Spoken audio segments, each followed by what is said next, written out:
The sky above Velthera burned violet. Not from sunset. Not from storm. From execution.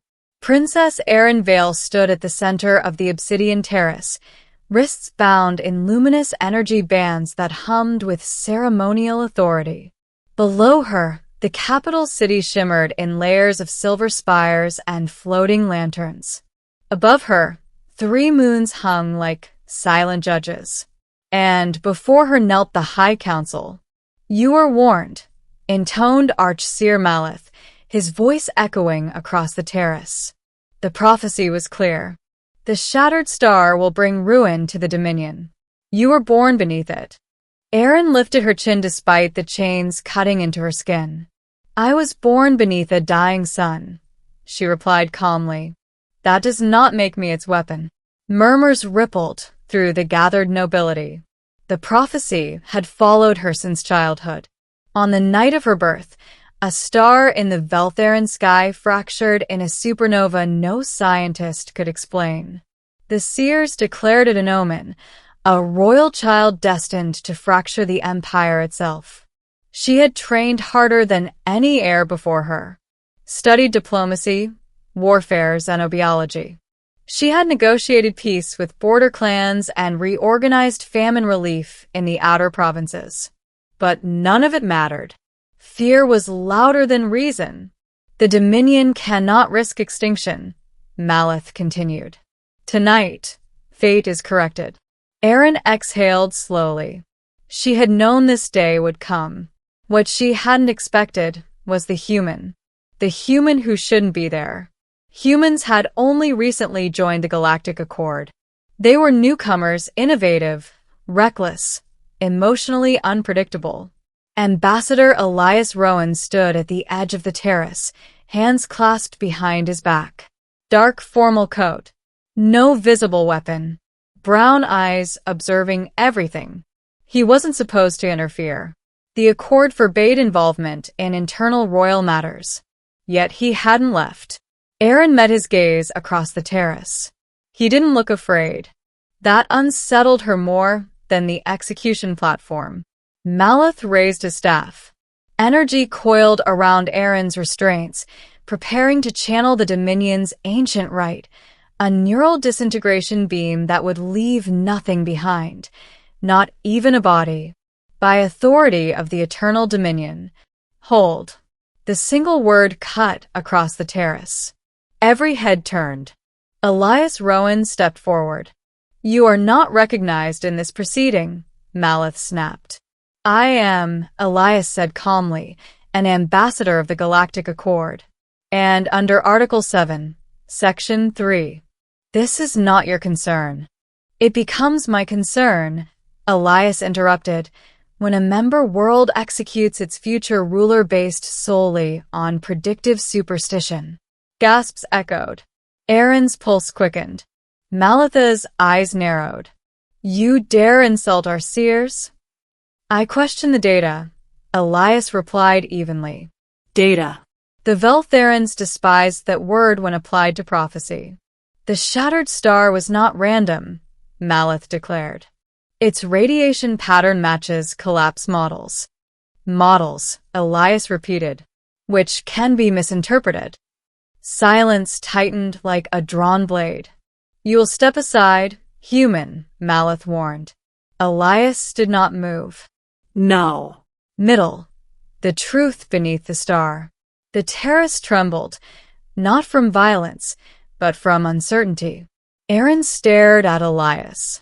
"Why?" Why would he risk diplomatic crisis for her? Maleth signaled guards forward, but Elias raised his hand. "If you execute her tonight," Elias said, projecting his voice across the terrace, "you fulfill the prophecy yourselves." That gave them pause. "You act in fear," he continued. "Fear destabilizes empires. Civil unrest follows. Outer provinces rebel. The Dominion fractures, not because of her birth, but because of your choice." Murmurs deepened. Erin saw doubt flicker across faces that had condemned her moments before. Maleth recovered quickly. "Speculation." "Not speculation," Elias replied. Projection. He tapped the slim device at his wrist. A holographic map burst into existence above the terrace. Trade routes, political alliances, unrest indicators. Veltheran official stiffened. How did you? Public data, Elias said. Correlated with energy readings from the shattered star. The hologram zoomed. The supernova pattern shifted, rotating, reframing. It wasn't a random explosion, Elias explained. It was a directed gravitational shear. Aaron blinked. That's impossible, one counselor whispered. No, Elias said quietly. It's engineered. The terrace erupted in disbelief. By whom? Malith demanded. Elias met Aaron's eyes before answering. An external power testing long-range stellar destabilization. Silence dropped like stone. They wanted instability here, Elias continued. They wanted you divided, afraid, ready to tear yourselves apart. Aaron felt something inside her shift. If that were true, then she wasn't cursed. She was targeted. You have no proof, Malith said, though his voice lacked conviction. Elias rotated the hologram again. Energy signatures aligned with unknown drive patterns. Human deep-scan telescopes caught anomalies weeks ago, Elias said. We didn't share it because we didn't yet know the target. His gaze hardened. Now we do. The Dominion wasn't collapsing from destiny. It was under threat. And the easiest way to destroy a civilization was to make it destroy itself. A choice beyond fear. Malith lowered his staff slightly. If this is deception, then investigate it, Elias challenged. Delay the execution. 3 cycles. Run your own scans. If I'm wrong, I will accept exile from the Accord. A collective intake of breath. Exile was worse than death for a diplomat. Aaron stared at him. He was wagering everything. For her? Malith pressed. For your people, Elias replied. The distinction mattered. Counselors began whispering urgently among themselves. Aaron felt hope flicker, a fragile thing she had buried long ago. Malith turned toward her. If we spare you, he said slowly, and chaos follows. It won't, Elias said. Malith ignored him. You will accept permanent exile. Aaron lifted her chin. If sparing me leads to ruin, she said steadily, I will walk into exile without resistance. Her voice carried across the terrace. No tremor. No fear. Just resolve. The council deliberated in hushed tones.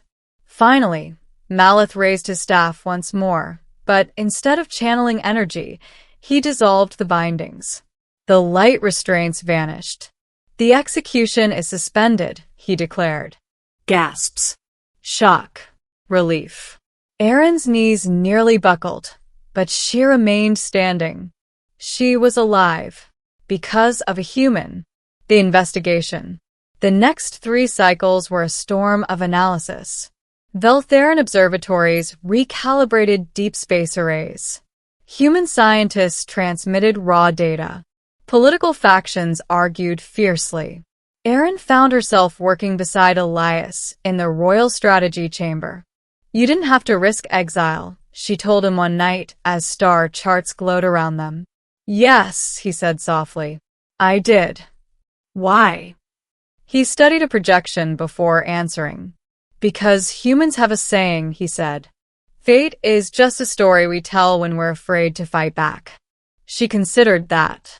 On Velthera, she replied, we believe fate is woven at birth. And yet, Elias said gently, you trained your whole life to prove otherwise. She had no answer. Hours later, a breakthrough came.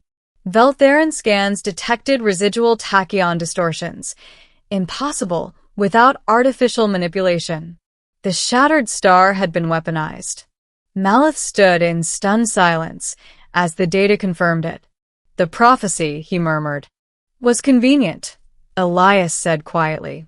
Aaron felt anger rise. not at her people, but at those who had manipulated them. "Who did this?" she asked. Elias expanded the projection. A symbol rotated into view, one known to both their governments. The Karathi Dominion, an expansionist power waiting at the fringe of Accord territory. "They destabilize first," Elias explained, "then offer protection. And if we had executed me," Aaron whispered, "civil unrest would have erupted. And they would have stepped in," Elias finished. The room fell silent. Malith looked at Aaron differently now, not as a cursed omen, but as someone almost sacrificed to a lie. The counter-move. The council convened again. This time, Aaron stood unbound at its center. "The Karathi sought to fracture us through fear," she said. "We answer with unity." Malith bowed his head slightly, an acknowledgement few noticed. Elias presented a joint strategy. Expose the manipulation publicly, strengthen border defenses, and announce a Veltheran human scientific alliance. Transparency would neutralize the prophecy's power, and alliance would deter invasion. The vote was unanimous. The Dominion would not tear itself apart, ending a new weaving of fate. Weeks later, the skies above Velthera glowed violet once more. But this time, not from execution, from celebration. Aaron stood on the same terrace, free, armored in ceremonial silver. The three moons watched silently as before. Beside her stood Elias. "The Dominion recognizes," Malith announced to the gathered thousands, "that fear clouded our judgment. Princess Erin Vale is heir not to ruin, but to resilience." The crowd erupted. Aaron turned to Elias quietly. "You changed our fate." He shook his head. "No," he said. "You did. I just reminded you that you could." She studied the horizon where the shattered star once burned. Its light was gone, but its story had changed. "On my world," she said softly, "we say fate is woven from threads beyond our sight." "And on mine," Elias replied, "we say threads can be cut." She smiled faintly. "Then perhaps the truth lies between." Months later, Velthera and humanity signed the Stellar Resilience Pact. Joint research stations monitored cosmic anomalies. Border fleets trained together. The Karathi never advanced. Aaron often returned to the terrace at night, watching the moons drift overhead. She had been meant to die that night. The Dominion had believed it. The stars had seemed to confirm it. But fate had not accounted for one unpredictable variable: a human unwilling to accept inevitability. And, because of that defiance, an empire endured. One evening, as she and Elias reviewed diplomatic briefings, she asked him something she had never voiced. "Were you ever afraid?" she asked. "Of what?" "That you were wrong." He considered it honestly. "Yes. And yet you acted." He met her gaze. "Courage isn't the absence of fear," he said. "It's deciding something else matters more." She looked toward the city lights, alive, thriving. Once, she had believed herself a fracture point in history. Now she understood. She was not the shattered star. She was the light that followed it. And the Dominion would remember the night fear nearly ruled them, and the human who refused to let it. The celebrations lasted for days. Velthera had not seen such unity in generations.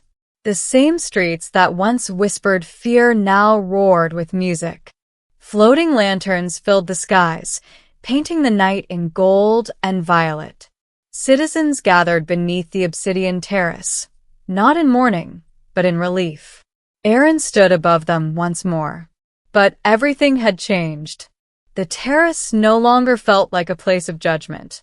It felt like a beginning, the weight of what almost happened. Long after the celebrations faded each night, Aaron remained awake. She would stand at the edge of the terrace, staring into the horizon where the shattered star once burned. She could still feel it sometimes, the phantom echo of that moment, the hum of the execution field, the silence before death, the certainty that her story was over. And then, a single voice saying no. You're doing it again. Elias's voice broke her thoughts. She didn't turn. Remembering, she said. He stepped beside her, hands resting casually against the railing. Dangerous habit.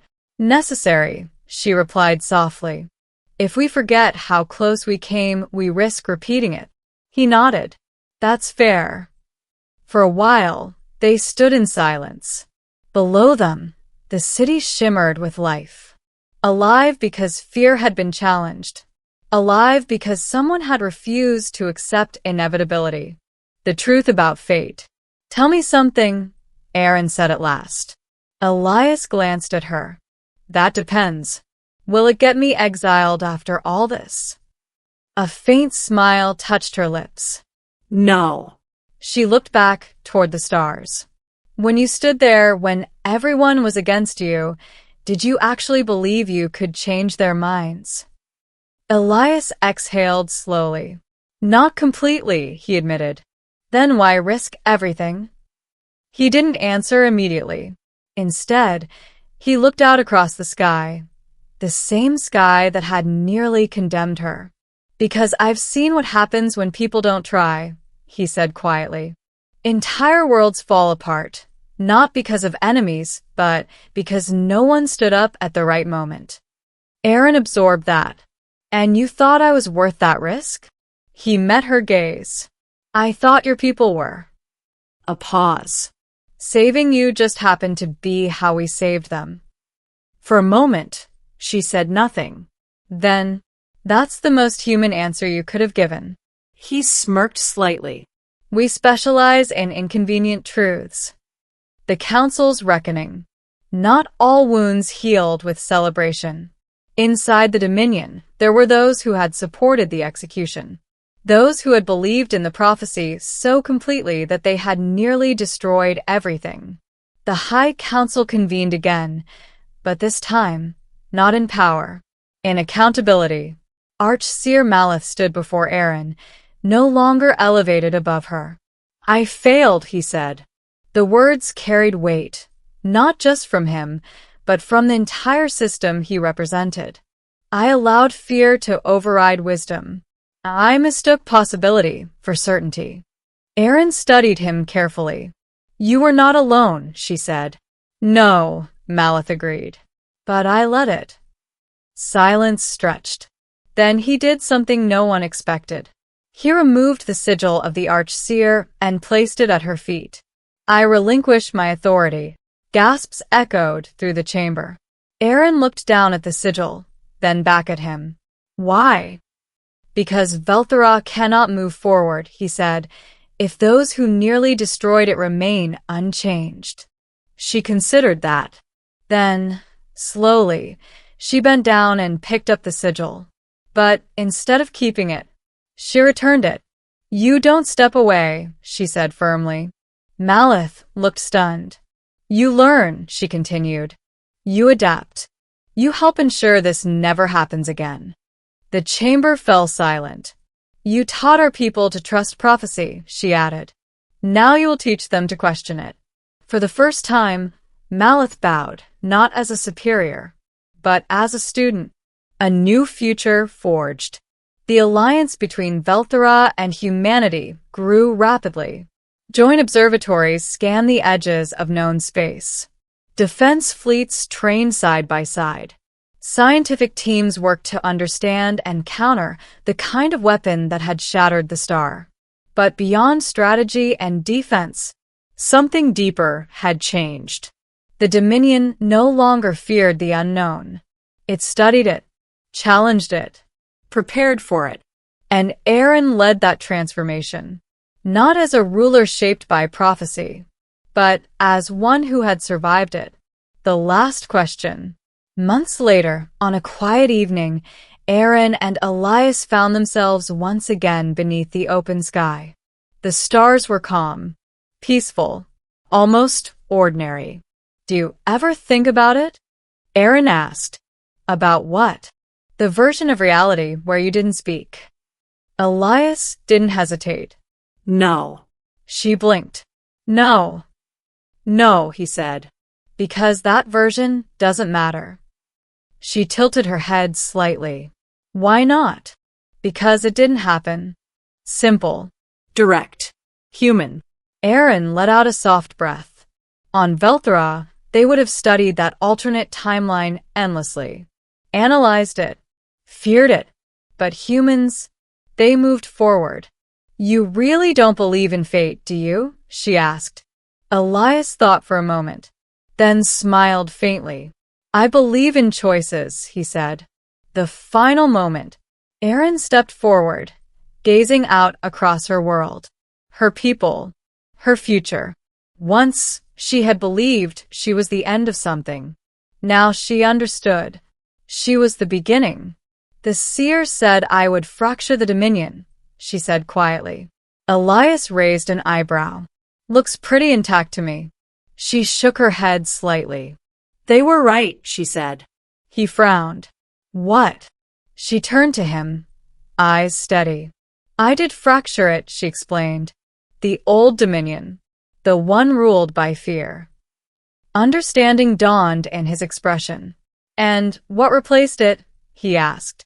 Aaron looked back at the stars. A better one. Closing line, perfect for video fade out. She had been meant to die that night. The stars had written it. An empire had believed it. But fate had made one mistake. It hadn't accounted for a human who refused to let the story end that way.